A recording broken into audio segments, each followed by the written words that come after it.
Welcome to Marvel Champions Podcast about Marvel Champions, the card game. I'm your host, Scott, and with me as always, my co-host, Ryan. Yes, I am here with you as well, and got a special treat today. We're going back to some old heroes and villains. That's right. We're going back to the champion checkups. I feel like when we're waiting on a new cycle or some new content to be released, product, we kind of go back to some of these old ones we haven't kind of played in a long time. Usually it's a good little surprise and refresh of some old characters with some new card pool. Excited to get into this one. Yeah, it's I always enjoy them because you get to play the new hero or the older heroes with some newer cards and just see how they've changed and if they gotten better or they've stayed the same or they worse somehow. It's always pretty fun. So I think this one is going to be an interesting conversation because of the scenario and and the heroes that we've chosen. Yeah, it's kind of a full range of the spectrum of heroes. The other thing I wanted to say is, I guess for some listeners, these could all be new to them. Our heroes could be ones that they've never played before, just getting into the game. And the villain or villains could be villains that they've never fought before. This might be old, and this might be new. Well, I support either option. I'm just glad someone's listening to us ramble. I know, right? All them crazy guys. I know. Two brothers. Let's do it. We played a scenario. Do you remember what scenario it was? I do. So this was the first scenario pack that had. This was the first new content that I purchased after getting into the game that I had to wait a couple weeks for. Because when I first got the game, I got everything that was out up to that point, and I went out and searched, and luckily our local game store carries Marvel Champions, and I went in and I was like, is this coming out yet? And they're like, no, it comes out in a couple of weeks. I showed up and I bought it. That is the I would say not controversial, but the one of the more interesting scenarios that came out at the very beginning, and that is the Wrecking Crew. This one, the concept of a multi-villain scenario, it was groundbreaking for its time, right? More than one villain out there. I think maybe the closest other thing was the Green Goblin scenario, where he's flipping from Norman Osborn to Green Goblin, but it was still one villain that you were dealing with. And this one introduced 4 that you're facing off against simultaneously. And how do you think that played out, Ryan? So this was pretty hyped, at least for me, because I'm not necessarily like a huge Wrecking Crew fan, but I did like the idea of the multiple villains, and I was curious how it was going to work and bouncing off of each other. And I remember when we first played this one, it was pretty fun. I liked it. Now we've played it since, and a lot of people struggle with it. Not that it's hard, but I guess you can manipulate it pretty bad. For some players, where they just basically bully the Wrecking Crew. You just kind of focus on one and slowly take them out one at a time. Manipulate the schemes, the side schemes, so they don't. The active villain marker doesn't move around to the ones you don't want. Right. You can kind of game the game a little bit in that way. There's a little less of randomness and more player control aspect to that. The thing I remember playing it, back in the day, is that it felt like you were usually pretty good for those first few rounds, and then for some reason it felt like it got a little more difficult when you actually went down a villain or two. Like you were really pushing right at the last to get that final villain defeated before it just felt like everything fell apart for you, whether that was acceleration icon or acceleration tokens being placed on the main scheme and kind of ramping up. And But I when we think that's played, I don't that was not our experience at all. no. I think it's interesting that you say that because it doesn't have scaling cards. I feel like there's not a lot of like if a villain is defeated, do this versus this kind of thing. I think I saw a few that had something similar. I can't Yeah, remember comparing it to if you like, couldn't change it or something, do this. well, even comparing it to like some of the newer multi-villain, it seems like when one of those is defeated, there's usually something bad that occurs as part of like the new villain coming out. Yeah, yeah. I guess thinking in my mind, Mansion Attack and the Marauder, the first Marauder, being multi-villain, but you're Mhm. really only facing one at a time. There's multiple, but one at a time, where this one is more all of them at once and would be a little more reminiscent of like a Sinister Six scenario. Yeah, or a little bit of tower defense. That's true. Yeah, tower defense.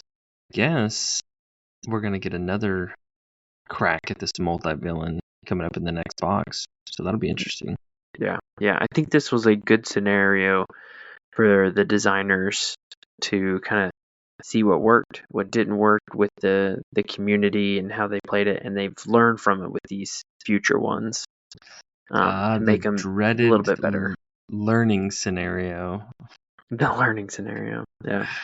when you But find out what works and what doesn't work. yeah, yeah. But I will say in our game that we recently played for this, it was enjoyable. I still enjoyed it. They they do, even if you want to manipulate where the active counter stays on a particular wrecking crew member, there's enough of these encounter cards that switches them automatically. A lot of treacheries that's like change the villain to the one with the least amount of threat, and then they thwart. So they're getting two activations. Generally, it's like an attack and then a thwart as well. Noticed that too. We had those like round or two where the first or the villain indicator marker was jumping around a ton, and it felt like we kind of got stuck in a little bit of like a little surge cycle, and it just kept moving on us. But then, Yeah, and then it kind of like settled down, yeah, it and we did. didn't see those very much. Yeah, and once it settled down, we were able to basically control where we wanted it to go. Yeah. So one big complaint I have is I'm sad that this scenario doesn't allow encounter sets.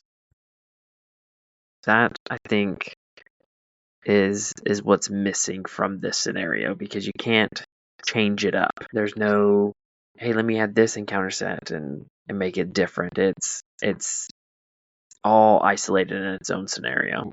I was gonna give you a hit or miss, and that was gonna be one of my hit or misses, was having 4 individual encounter decks for each of them, a hit or a miss. And I it think sounds like, based off what you just said, it was a miss. well, I think it's both. I do like that they each have an encounter set.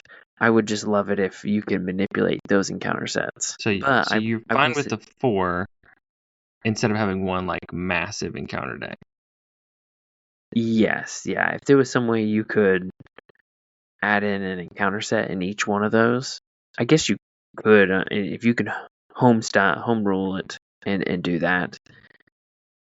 But I think that's where it misses is you just can't alter the scenario by the way of the rules. You've got to do some home brewing. I think it contributed a little bit to, especially the hero I was playing, is it kind of made it little cheat code on that one. Kind of got rid of some of the downsides Yes. of the villain cards and things that can affect the hero I was. I do think Shadows of the Past. yeah, exactly. There's no standard included. You're just using their kind of pre-made encounter decks. But I do think it contributes to some of the pacing that the game can have, Mhm. because some do have surge. So I think one of the strategies of the developers is that they were trying to get you to spread the villain activations instead of putting it on or keeping it on one, so that you don't cycle that deck, because you do get an acceleration token at any of the decks being depleted. Yeah, yeah. And if you do sit on one too long, he will deck out because there's not a whole lot of encounter cards per Wrecking Crew member. Right, because if you think about it, in like our 2-player game, at a minimum on a standard round, we were going through at least 4 cards. Yeah. 2, 1 for each boost, and then 2, 1 for each encounter card. And that's if there was no additional surges or anything. I think there's 15 encounter cards in each set. Yeah, I think each of them have 15, because then there's their 2 A and B cards, and then their side schemes. Yep.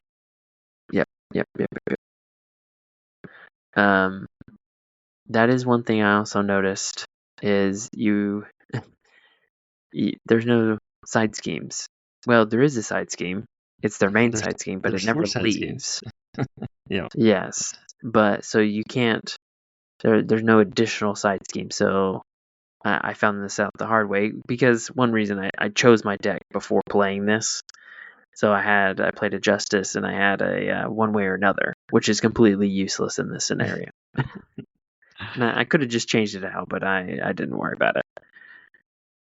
But it was useless. But we did get to play this scenario with player side schemes, and Yes. I thought that was fun.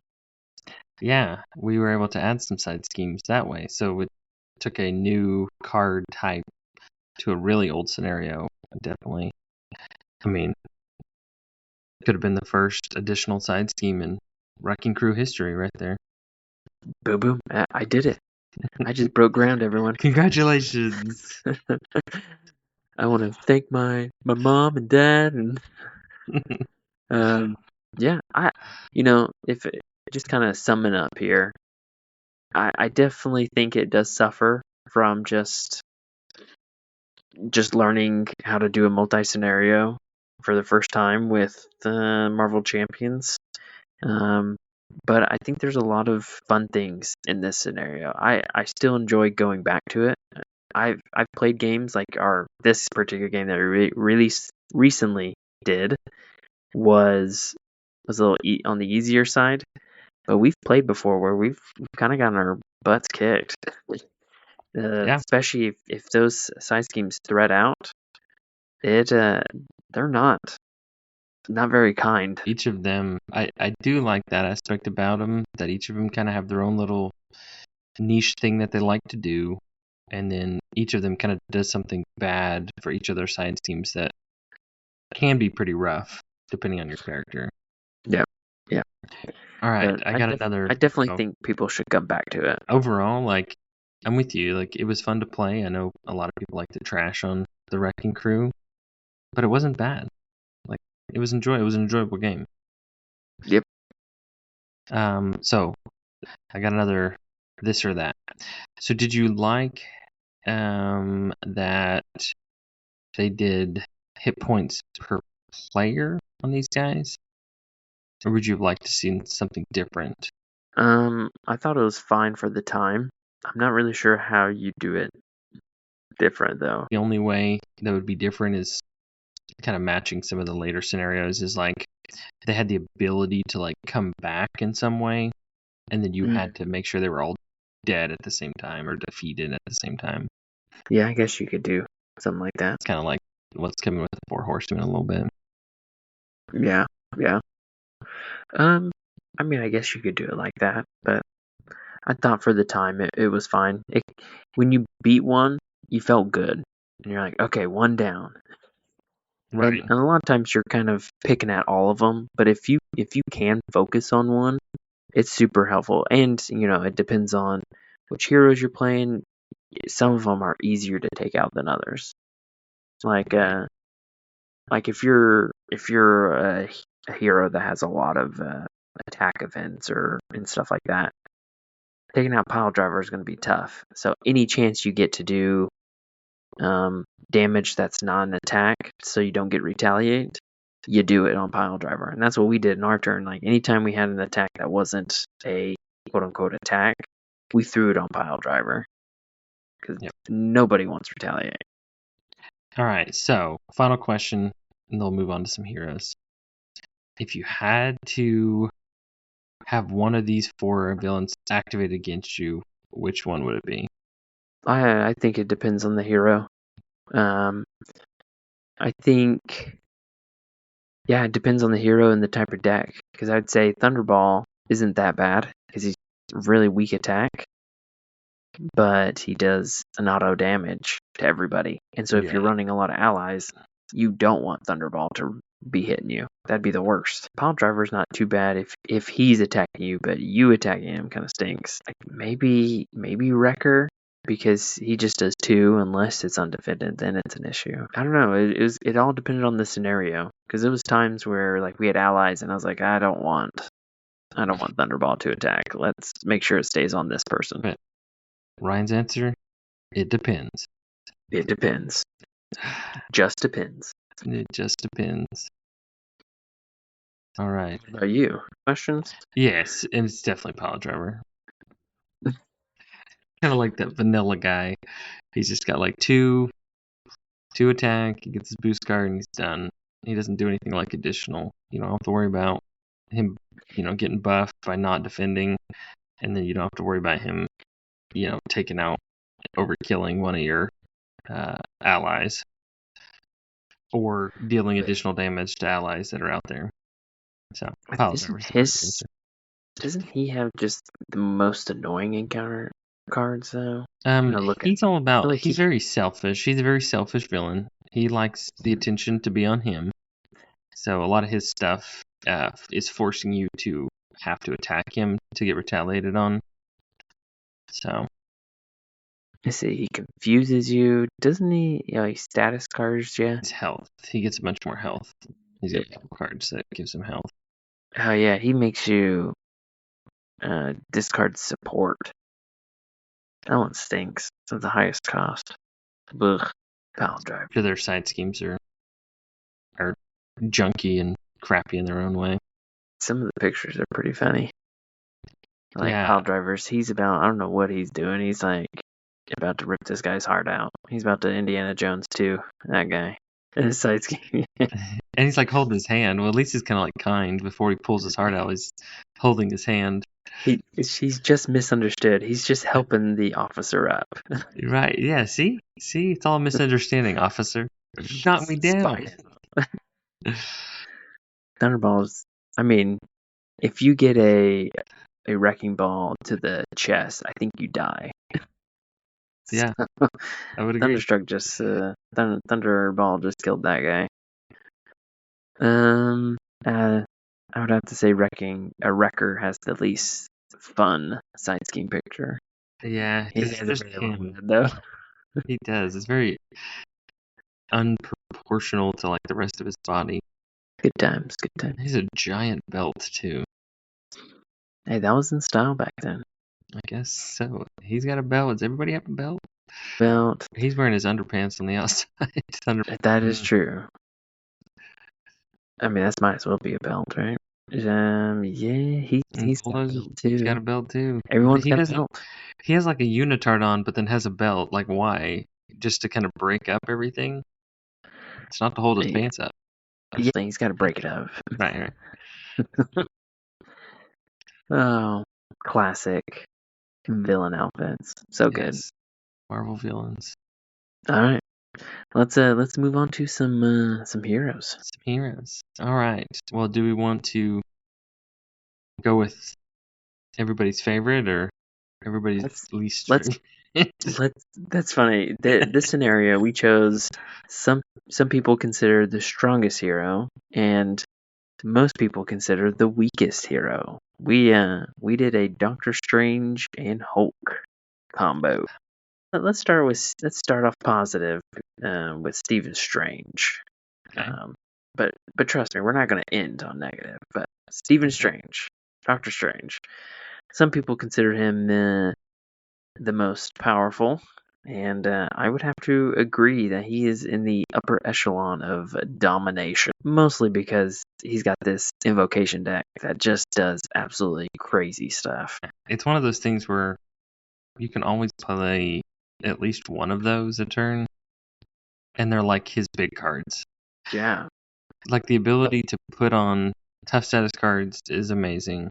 Drawing 3 is amazing. Dealing 7 damage plus a status card is amazing. Removing 4 threat plus a status card is amazing. Yeah. Even changing a status card in play for being the weakest one is still pretty good. That is the weakest one, but I was able to use it, I think, twice. And it was like the first time I've ever been able to use it. Yeah, and what makes, so you got the Crimson Bands, that's the attack one, and it's not even an attack. That's what makes it so powerful. 7 damage and a stun for 2 costs, insane. Right, because you get around guard, you get around retaliate. And I guess, I guess the whole thing is you have to exhaust him to do it. But I have found that isn't as much of a cost compared to other heroes. But this way, I have to exhaust to deal 7 damage, when the alternative is I exhaust and I deal 1 damage. If you're blocking, then you're going to be exhausted and then you're stuck. So you can't really block unless you've got some way of readying, which he does. He does. But yeah, the Crimson Bands, non-attack. His thwart one, not a thwart. So you can get around a bunch of things. And then of course just drawing cards is 0. My favorite card, so 2 things. My favorite card outside of his invocation deck, I do like Wong, but my favorite is Master of the Arts, where you get to play the top card of the invocation deck, but it stays. You just do the ability. And so you can just dominate with that card. You do have to spend a little bit of additional resources because it does cost 1 to play it. And I just noticed that it's untraded. So it is untraded. I feel like that one should be something. So I like playing that specifically with Winds of Watum. So I can draw 3 cards for only 1 cost and then do it again. So I draw 6 cards. Right, and if you had 2 Masters of the Mystic Arts, you just keep drawing cards. Yes. The second thing is just to demonstrate how powerful Doctor Strange is. I once played a deck, it was a protection a little further back in the day, where I wasn't able to use the invocation deck the traditional way by exhausting him, and I was still able to win. What I would do is I would basically use Wong or Stephen Strange's ability to get the particular card I want, and then use Master of the Arts to be able to activate this. Yep. Because his other cards are just as good, and it just makes him stronger. That's how powerful he is. You don't even need his invocation deck. So, from my takeaways from watching you play, we were able to utilize Protective Ward at least once or twice, which was beneficial. Yeah, once. I never saw you play his other attack and thwart event cards. I didn't because the cost. Yeah. I'd rather, instead of paying 3 costs for Magic Blast, I would just play one of his. Because once you get his cape out that allows you to ready, you just play invocation cards. That's all you do. Right. Those are better than anything else, and they're cheaper. To Mystical Studies and Sanctum Sanctorum were never played. Kind of useless. And then the magical enhancements, you did use it on me one time. Yep. But other than that, they're just kind of there. Yeah, that one can be a pretty good thinking player card, like throwing that on a Quicksilver or someone that's going to be using a lot of basic powers. And if you're going first. Yes. I guess. Oh no, you couldn't. It's not an action, so you would have to play It's that an first. upgrade. Yeah. Yep. It's an upgrade, so it sits on you. But yeah, man, he's got everything. He's got resource generation. He's got ready. He's got stat enhancements. He's got draw card abilities. He's got stopping treacheries. He's got his magical blast does 5 damage, and then you discard the top card of your deck, and you get to do stuff. So I guess there's one card you could do. What is it? Digging Deep. I guess you could use it for Doctor Strange, but the likelihood of you hitting that is, to me, is pretty rare. But I mean, even then, if you did Magic Blast, it's stun an enemy, deal more damage, or confuse the enemy, or all the above. If it's wild, that's crazy. If you can actually hit it, yeah, that's pretty powerful. Mm-hmm. Yeah. Yeah, he's got status cards, and man, he's got the whole just package. got it all. He's got it all. Yeah. There's a reason he's a doctor. Yes. Yeah. So what did you pair? What aspect did you pair with Doctor? I did Justice because I knew who you were playing as, and so I wanted to make sure that I could control the scenario, and so I chose Justice to make sure that's not an issue, and it worked pretty good. I didn't do any fancy Justice cards, so some of the newer ones, I actually threw in an Agile Flight, which is an aerial thwart, and I was able to get the cape, which gives him aerial, and I was able to use it. He benefits a lot from some basic cards, so Sorcerer Supreme, which I never played because it was on the bottom of my deck. But Spiritual Meditation is just a classic for any Mystic. The card that I put in every single Justice deck, and I love it, and that's Overwatch. I love playing Overwatch. It's such a good card, and I used it. Overwatch, I'm trying to think of the wording. It's when removed, right? It's not necessarily a thwart. You could use it says Hero Interrupt. Yeah, I'll read it real quick. Yeah. When Hero Interrupt, when any amount of threat is removed from attached scheme by a thwart, discard this card. Remove an equal amount of threat from a different scheme. Now, I should note that according to, I guess, the rules, because it is your card, whoever plays it, it is you that has to activate it, not another player, apparently. Yeah, but I could be the one thwarting. You just have to activate it. Is that what you're saying? It has to be your thwart that is the only thing that can activate it. Oh, now I'm confused because it is a Hero Interrupt, but I think it has to be your hero action. No, I think the thing you're thinking of is you have to be in hero form. Yes, well, that is true. I do have to be in hero form. Because it says when any amount, right? That's true. I guess you just have to activate it because it's your card. Yeah. So as long as you're in hero form, you should be good. I guess it would be important to note here that images of icon not being a thwart, technically not activate that. It's from a thwart, right? That is true. Yeah. Thankfully I did not use it for that. I think I did Agile Flight on one of them. That is a thwart. But yeah, I think Overwatch, I'd say the newest cards that I played with him was actually Side Schemes. I had Build Support, Superpowered Training, and Lay the Trap. And I'm loving Lay the Trap as a Justice. It's a great damage dealer. That one came in handy.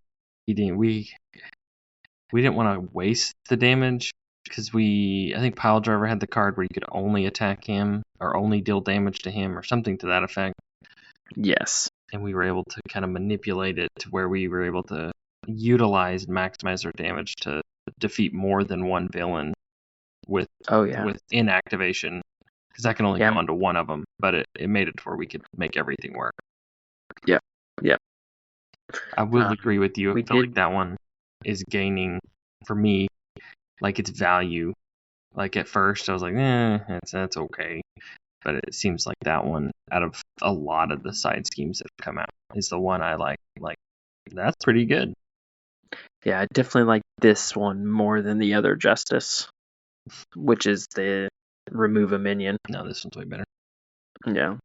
We did end up playing Superpowered Training, which just helped kind of set us up. It sets your character up more in a better way. Mine, I think I pulled out his cloak so I could ready pretty early in the game, and then we actually never played build support. It just didn't work out, but that would have been just as good. My supports aren't good, and really your supports didn't really help you because we never really had to go down to all 3 go. Yeah, I played some beat comps, and that's an older card. He actually came out with the Hulk deck, and I enjoy beat comp. It's expensive to get out, but man, if you can get 2 or 3 out, whew, it's pretty consistent. Especially with like a hero that struggles with thwarting in general or spreading thwarting out. Mm-hmm. It can be good, and then you can always just have it there as a desperate big minion killer. Yeah, I've had it do massive damage to a minion before. It's been pretty great. Yep. But yeah, I mean, I don't know what more to say other than he's got everything. He doesn't have a weakness, I feel like. I guess maybe his biggest weakness is he's got a 3 recovery, which is pretty normal for him, or for that kind of character. So he's average, yeah. Yeah, I mean, he doesn't have a great attack on his stats, but you generally aren't using his stats on his hero. You're exhausting to do other stuff. The Invocation deck. And it cycles so fast, or has the ability to cycle so fast. Yeah. He doesn't have a defense card, so I mean, that might be a weakness, but if you do play magical enhancements, it says it goes away at the end of the round. So that means after the villain phase, right? When the round, I mean, I guess that's his defense card as best as you can be. His defense card is in his Invocation deck. It's the 7 Rings of Ragador. Okay, being able that's to true put too. tough status cards on is his defense. Yeah, that's true. And that definitely. Oh, go ahead. I was gonna say, I think the other thing about him too is with Wong, he has some built-in health recovery, so he really does like have it all. Yeah, he doesn't really have a weakness, and that's why he's so good. Is because his cost curve isn't bad. He's got thwarting. He's got everything, and that's why he's on the top of the list of players. So, I guess go revisit him if you want to win. Play him. Yeah, I mean, if you want to feel good about yourself, play Doctor Strange, because then you're gonna feel quite strong. And if you lose, then I guess you're terrible. I'm just kidding. I think I've lost with him before. Right. Yeah, sometimes it jumps on you. You never know. I didn't play him with the pool aspect, but I wonder if the pool aspect has anything good to offer him. And before you play Get Good, that's the one that you get the benefit from losing, right? Yes. Yeah, then it wouldn't apply. You probably won. Yeah. But enough about one of the best heroes. Let's talk about one of the worst heroes. That's not what I'm saying. That's what other people say. All right. I will say that historically, Hulk has not been the most fun. He adds a lot of frustration to some games. And my historical plays with Hulk was very kind of frustrating. But I think paired up with a good hero, kind of let Hulk be Hulk, was actually really fun. I lucked out and I got a really good setup with a Ingenuity early, and I got a Plan B out early. So like setup wise, I was pretty much almost good to go. And I don't think I flipped down to all 3 go once. I don't think I did or you did that entire game. Yeah, with the test from you, that really helped. When you played your superpower training, I was able to get his card that gives him additional health, which helped me out. What is that one? Immovable Yes, object. Yep. And I will say you created a pretty decent, good deck. I played a defensive deck, and it played to all of the things that he wants to do in readying as many times. And playing taunt was really fun. I think one of the best turns I had and like the most fun turns was I was able to play like 2 taunts in the same turn, and then something else that let me draw a card. So I ended up drawing like 7 cards with Hulk, which to me in the past was like, yeah, that'll never happen. It's But unheard of, yeah. right, with cards like taunt, like new cards like that, it was like, wow, like I actually have a hand that I can do more than one thing this turn. This is awesome. Yeah, I think you brought up a really good point that I kind of noticed in this game, just watching you play and have fun with him, is that I know you can play him Hulk solo, but it is very much as you got to get the right hand at the right time and just bombard the villain, or you're gonna lose. Because I know there's decks that are like, Ronin Expert 18 soloed it, and cool. But I think he really shines as a in a like a multiplayer game where you, like you said, let Hulk be Hulk, and then let other players. Because I didn't have to worry about damage because you were just dishing enough out for the both of us. I was able to ready probably like at least once on average per turn, and even if I'm base stats, that's like a 6 damage. That's pretty good for relatively low cost, 1-2 cost at most, which is awesome.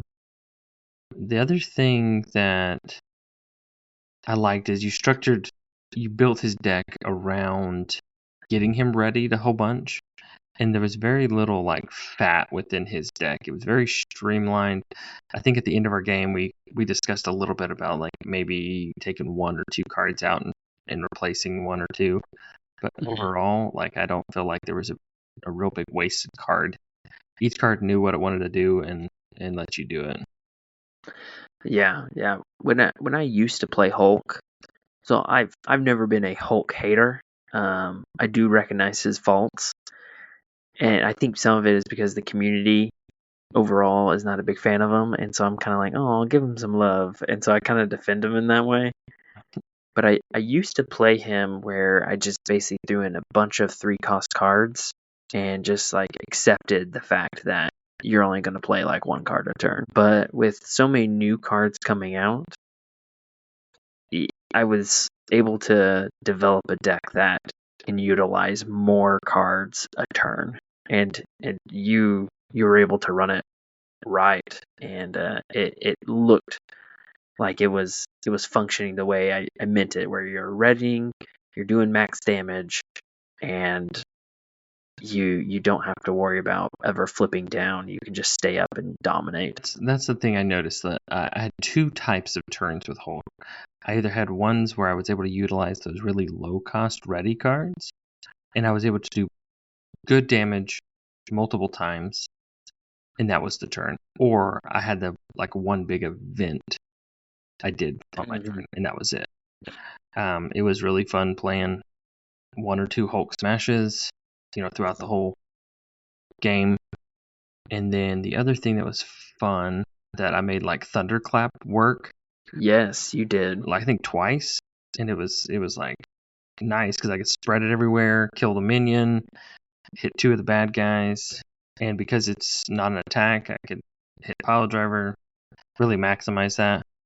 And I did have 1 turn that I contributed to thwarting with Several Relief. You did. Probably one of the worst hero thwart cards in the game. 3 cost, 3 thwart. Yeah, 3 for 3 is awful. Granted, hopefully in the best case scenario, you should be able to pay with all Fist resources to do 5, but still, it's your whole hand for 5 Thwart.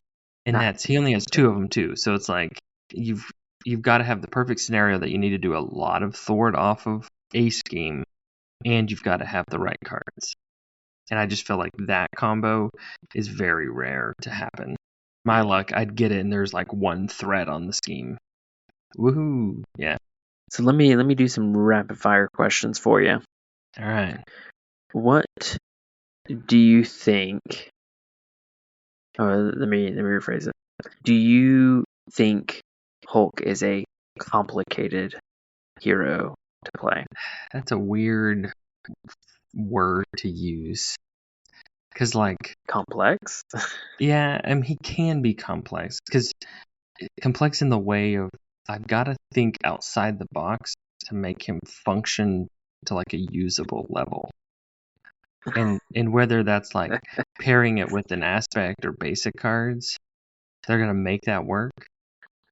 I mean, really, you can look at it and it's like, okay, I'm gonna try and get all my Hulk cards, and I can play the 1 Hulk card because they're all 3 cost.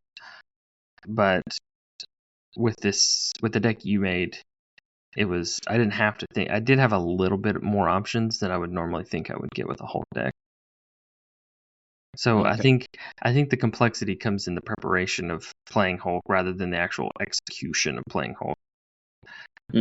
Okay. So it's all about like a prep game for him. Yeah, it's how am I gonna make this heat-sinking missile work? Do you feel it's kind of companionship question to that? Do you feel he's a good hero to give to a new player of the game in a multiplayer setting? That's a big fat green no. And we did that one time when we played with my buddy, and because he was like, "Do you have Wolverine?" And they're like, "No, Wolverine's been announced, but he's not out yet." And he was like, "Do you have a Hulk?" I'm like, "Yeah, we got a Hulk." Yeah, that was not good. I don't know. I'm a little torn because the aspect of Hulk, like being here, do this one thing, and that's what you are gonna do this turn, is a little bit easy for a new player. But when a new player like sees like, ooh, you just did this and this, I want to do this and this. You can't really do that same thing with Hulk. Mm-hmm. Yeah. All right. Next one. What are your feelings on Banner's Laboratory? Oh, dude, I knew you were gonna say that. I think it was so worthless. That card is so dumb. I don't have the same feelings that you have, but I respect them. Why would you do a resource card? Well, okay, so this is what I mean. Why would you do a resource card that can only be used in Alter Ego when you can play one of his non-events to pay for something? So everything is a hero action, right? Hero interrupt, hero action, except for a movable object. You can literally only use this card for one of his kit cards. Else would either have to be some other support, upgrade, or ally. Well, he's got boundless range too. His other You upgrade. can't. It's hero form only. Oh, that's true. That's right. One card. You can use it for one card. So worthless. Now, if it was a resource card and it made up for that 4 card hand size he has in hero form, to me that would make sense for like being a resource generator for the game. Thematically, I understand that Hulk's not going to be using a laboratory. For the game, it makes no sense. It is absolutely dumb. I think for me, I have found value in the resource, but his recovery is a pretty having 2 recovery is pretty nice. Especially if you add on another whatever that card is called, the one that Downtime, boosted your recovery. Yeah, Twilight Baseball. you can. Yeah. Yeah, you can basically go down and do a Deadpool recovery and just boop, and then come right back up. Yeah, but see, this is my thing with that though. Is like you're like, oh, I want to play Boundless Rage and get that, buff of +1, but it goes away. Hulk only gets 4 cards, so it's got to go into your discard. You got to get it back into your deck. Then you got to cycle through your deck in order to try and find that again. And I will say with your deck, was it What Doesn't Kill Me? Is that what the name of that card Yes, is? that's the I healing. was able to heal and ready with that card, which was Yeah. awesome. So I didn't need that 2+ recovery. Yeah, that's true. Kind of And made who it wants easily. to recover to flip back up to Hulk and be exhausted? Do you have to exhaust? Oh yeah. That's true. Yeah. And then the other thing that I think just still is such a this is one of the dumbest abilities is Bruce Banner's ability is experimental research. Like, draw one card and then discard a card. Like, this is not benefiting me very much. Yeah. I mean, I don't want to poop on Hulk Do it. too Do it. much. Do it. But No, but that's where I'm like torn. Like, I have these few little gripes that are big, but I still had a lot of fun playing it with your deck and some newer cards yeah. to Yeah. wrap it all up into this champion checkup. Like, it was enjoyable and it was fun. Yeah. And it referenced when we did the conversation about his Nemesis set. His Nemesis set is rough. It's a pretty strong Nemesis set, and obligation, and it just seems like it doesn't match the Heroes kit, and I think it stems from that he was designed one way, and then at the last minute, I guess they decided to make some tweaks, and that kind of nerfed him a little bit, and you can tell that some of his cards, like, I think after the game we were sitting there just talking about all this, and we pulled out some of the cards and we were like, yeah, if they just did this card where it was this cost, it would be so much better. Or if they just did this small tweak to like several of these cards, it would just super open up Hulk and what he could do, especially getting rid of his Hulk's enraged ability, which is absolutely terrible. I mean, it's thematic, but there's no benefit to it, and I think that's the issue that people have is, fine, if I have to discard my cards, at least there's a purpose to it, not just, hey, that just sucks for you. Yeah, because I think we talked about, like, we were fine with there being negatives to playing Hulk because Hulk's kind of reckless and he's just this mindless monster and he wrecks things, but at least have some consequential results from it where you do have to discard the card, but by discarding it, it's him flailing around and hitting a minion or villain for 1 or 2 damage, right? Yeah, I know a lot of people homebrew where they give Bruce Banner a 6 hand size. Again, that's one of those that's like, why is it 5? And then in Hulk, they keep the ability. They just tack on, if you discard a card, deal 1 damage for each card discarded. And it's just like a small little thing that just helps him function that much better. To balance out the negatives. Like, it's okay if there's negatives, but make there some balance. Same thing with like Bruce Banner. Like, even if his hand size was 5, his experimental research just gives him 1 more card and then you're done. Like, why can't it just be draw 1 card once per phase? Yeah. And I hate it. I really hate it because my vision of Hulk is that in the game, at least mechanically, he should be the strongest damage output character, but he's not. I mean, in like a single first turn, yeah, he is. You can do 13 damage on your first turn, which is pretty great, and he can take out a villain pretty quick. But outside of that, he just doesn't have a lot of staying power for players, and that's why he's always put at the bottom. Because when a Hawkeye with a bow is the same strength as a Hulk, it just doesn't really equate. Yeah, he should have been attack 4, and maybe he was at one point during playtesting, and they just decided that it was just too strong. but I think I don't know. I think it, sadly he missed the mark. But I think they're still good out of him. I think they've done some things to help make him more playable by adding like limitless strength or limitless stamina. I think that is a big help to him. And then of course ingenuity is nice because it goes to a genius. Bruce Banner's a genius. Get that resource generation. So I definitely think there are some cards that have helped him as the card pool's grown. But I think it's kind of first impressions was enough, and most people aren't going back to him because he struggled. It was a struggle with him at the beginning. Back to Banner's Laboratory one more time.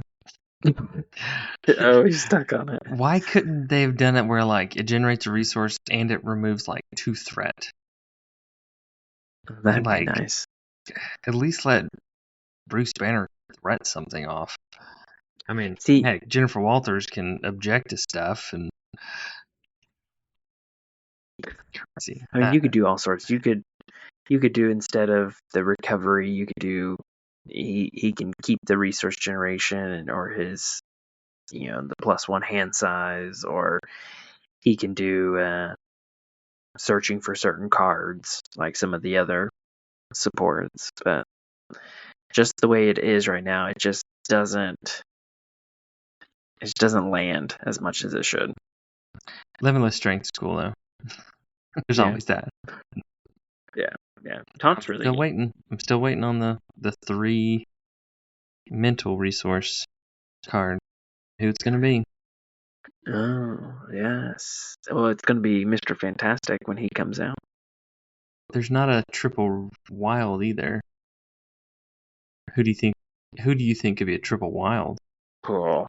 Who's a character that's like the strongest? Like Sentry? Is he like one of the strongest heroes in the Marvel universe? Like the Marvel Superman. Maybe Sentry will have a triple. Have a triple one of each with Domino, Captain Marvel with her lightning, him with his strength. So we're still waiting for the triple mental and I guess a triple wild too. That's right. Or maybe we'll get the quadruple. No, we won't get a quad. That's insane. Room on the card. That's true. They'll have to really design around it. So what any final thoughts on Mr. Hulk? My deck. Hulk can be fun to play. You just gotta play the right scenario with the right complementary heroes. And yes, I know there's people out there that play him solo and do amazing things, but for the average person that is probably not a Hulk fan, I think he's worth another look with the expanded pool of cards that we have now. Yeah. I think he's definitely worth taking a look at and just setting your expectation of, I know his weaknesses. Let's plan around those weaknesses and just focus on his strengths. When you focus on Hulk's strengths, which is basically just attacking, then smashing is what you meant to say. Yeah, when you focus on smashing with Hulk, he's more fun. And you can smoke. You can focus on with protection, like I did with doing readies. Aggression, you can do it with aggression. Yeah, I think people should at least give him a try. I don't think he's as bad as people give him credit for, but he is definitely on the lower rung of heroes, unfortunately, just because he's got a really bad cost curve and he just doesn't produce as well as he should. Poor Hulk. But if anybody's interested in that deck, I'll try to publish it on CDB. Marvel CDB. CBD, right? Yeah, CBD. Yeah, so maybe that'll be posted eventually. We'll figure something out. I think I'm gonna name it. I think we talked about it. We're gonna do it. Mean Green Ready Machine. It's probably already taken, but oh well. Version 2. V2. Yeah. So, but yeah, overall, I had fun. It was really exciting to actually see you play Hulk, because you haven't played Hulk very much since it came out, and just to see you really dominate. Mhm. It made my heart happy. Grew 3 sizes. Is that what you're saying? Yes. It turned from red to green, and I was excited. And it was fun playing Doctor Strange, and it was a fun A throwback. leisure play It with was a Doctor leisure Strange. I was just kind of like, oh, it was like I was watching a kid play. I was the parent, just like, oh, good job. Here, let me thwart this and take care of this, and oh, good job. Good job, buddy. Good job. You did it. You I'm did so it. proud of you. Yeah. Thanks. Oh, sorry. Let me confuse and stun this guy real quick. Okay, here we go. Let me do 7 damage for 2 cost. You can't even do that. I won't mention that. All right, now you're up, buddy. Here's a tough. So when the bad guy gets you, That was good times, and it honestly, it really did feel like that because I threw out those side schemes, the player side schemes, and it helped you. So I was like, yeah, hey, here you go, buddy. Here's your Yeah. immovable object for free. yeah, like thanks. Yeah, Yeah, yeah. good times. That's how the game went. So thanks. Yeah. Well, All right, sounds good. we want to know if you have gone back and played Hulk or Doctor Strange or the Wrecking Crew, and what your experience was being almost 4 years old worth of content, and how they match up, how they hold up over time. You can reach out to us at marvelchampionspod@gmail.com. We'd love to hear from you. And as always, we love and appreciate everybody listening. And go out there, give us a 5-star review if you can. And if you want to go from a chump to a champ, listen to the Marvel Champions podcast. Thanks. Be nicer to Hulk. Bye.